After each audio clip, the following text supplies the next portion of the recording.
বেশে আনন্দেতে আছি, এই বাংলায় বাঙালির বেশে আনন্দেতে আছি। বাংলায় বাঙালির বেশে আনন্দেতেই আছি। সিনেমার নামটা আশা করি মনে পড়ছে, অ্যান্টনি ফিরিঙ্গি 1967 সালে রিলিজ করেছিল। যদিও প্লটটা আরও 150 বছর আগের, বলা যায় 19 শতকের প্রথম দিক। অর্থাৎ সে সময় বাংলায় বাঙালির বেশে আনন্দেই থাকা যেত। কিন্তু পরবর্তী 150 বছরে ছবিটা আস্তে আস্তে বদলাতে আরম্ভ করল। কিরকম দেখুন। আরে হেবো, এখন থেকে তো বাঙালির ছেলেরাই সেরাম করবে রে। সিনেমাটার নাম অগ্নিশ্বর, মুক্তি পেয়েছিল 1975 সালে। প্লটটাও কাছাকাছি ওরকম সময়েরই। কিন্তু এই পরিবর্তনের কারণটা কি? অ্যান্থনি ফিরিঙ্গির সময়টা ছিল 19 শতকের প্রথম দিক, অর্থাৎ সেই সময় Bengal was considered as the largest and richest place in India.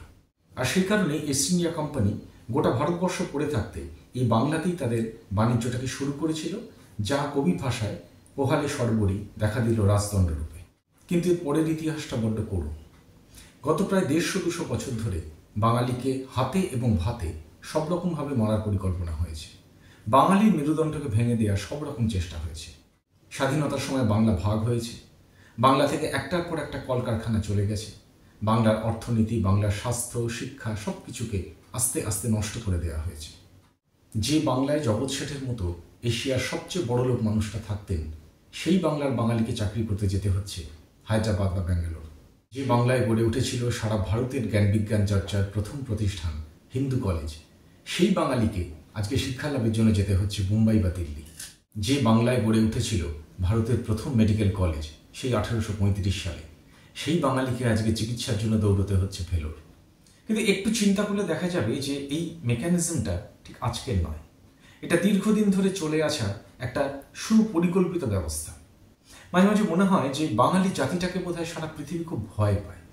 না হলে এই সুপরিকল্পিতভাবে বাঙালির মেরুদণ্ড ভাঙার কাজটা এরকমভাবে একটা ধারাবাহিকভাবে চলে আসছে কেন? আর এর ফায়দা তুলছে বাংলারই কিছু মানুষ। মানে তারা নিজেদেরকে বেশ বাঙালি প্রেমী টেমি বলে দাবি করে আর কি। মানে হঠাৎ করে দেখলে মনে হবে বাংলা যেন বাঙালিদের নিয়ে হঠাৎ করে খুব ব্যতিব্যস্ত হয়ে পড়েছে, হঠাৎ করে বাঙালিদের বাঁচাতে বাংলা খুব উঠে পড়ে লেগেছে, এরকম একটা ব্যাপার আর কি। দলবল নিয়ে সবাই রাস্তায় নেমে পড়ছে, দোকানে দোকানে গিয়ে হুমকি দিচ্ছে যে তুমি কি বাংলার লোক, না হলে বাংলা থেকে চলে যাবে, বাংলায় সমস্ত কথাবার্তা বলতে হবে, সব কাজকর্ম বাঙালিদের মধ্যে সীমাবদ্ধ থাকবে, এরকম একটা ব্যাপার আর কি। এদের কাছে আমার একটা ছোট্ট প্রশ্ন হলো যে আপনারা বাস বা ট্যাক্সিতে চড়েন কেন? কারণ কোনো মডেলে কিন্তু এখনো বাংলায় তৈরি হয় না, সব বাইরে থেকে হয়ে আসে। কারণ বাস্তবটা হলো যে ছিল তাকে আমরা শেষ করেছি, আর যে আসতে চেয়েছিল তাকে আমরা তাড়িয়েছি।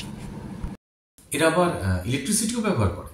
আমি জানি না এদের কাছে খবরটা আছে কিনা যে সিএসসি কিন্তু এখন একটা অবাঙালি কনসার্ন। আর এদেরকে একটা ছোট্ট পরামর্শ দেব যে আপনারা বড় বাজারটা বন্ধ করে দিন না। কারণ যেটাকে কেন্দ্র করে কলকাতা বা বাংলার অর্থনীতিটা আবর্তিত হয়, সেই বড় বাজারটা বন্ধ করে দিন।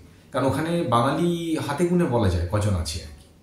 কেউ হয়তো ভাবতে পারেন যে আমি অবাঙালিদের দালালি করছি, কিন্তু সেটা একেবারেই নয়, করে আমার কোনো লাভও নেই। কিন্তু এনাদেরকে একটা অনুরোধ যে বাঙালি সেন্টিমেন্ট নিয়ে এই খেলাটা বন্ধ করুন। আমি বাঙালি, বাংলা আমার ভাষা, আমি গর্বিত আমি বাঙালি। বেশি কথা বলতে পারবো না, সেখানে হয়তো অনেক আইনগত অসুবিধা থাকতে পারে, কিন্তু একটা কথা আপনাদেরকে বিনীতভাবে জানাচ্ছি যে এই বাংলা ও বাঙালি বা বাঙালি প্রেমী ভাব নিয়ে একটা বিচ্ছিন্নতাবাদী মানসিকতা, এটাকে ছাড়ুন।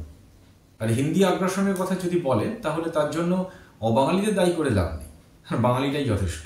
একবার একটা চায়ের দোকানে দাঁড়িয়ে আছি, একটি ছেলে এলো, এসে চায়ের দোকানে অবাঙালি লোকটাকে বলছে যে চাচা ইয়ে নেক্সট স্টপেজ কাহা পে গিরেগা, মানে যার বাংলাটা করলে দাঁড়ায় যে দাদা পরের স্টপেজটা কোথায় পড়বে। এভাবেও তাকে হিন্দি বলতে হবে, কিন্তু হিন্দি বলতেই হবে, বাংলা বললে আর স্মার্ট হওয়া যাচ্ছে না।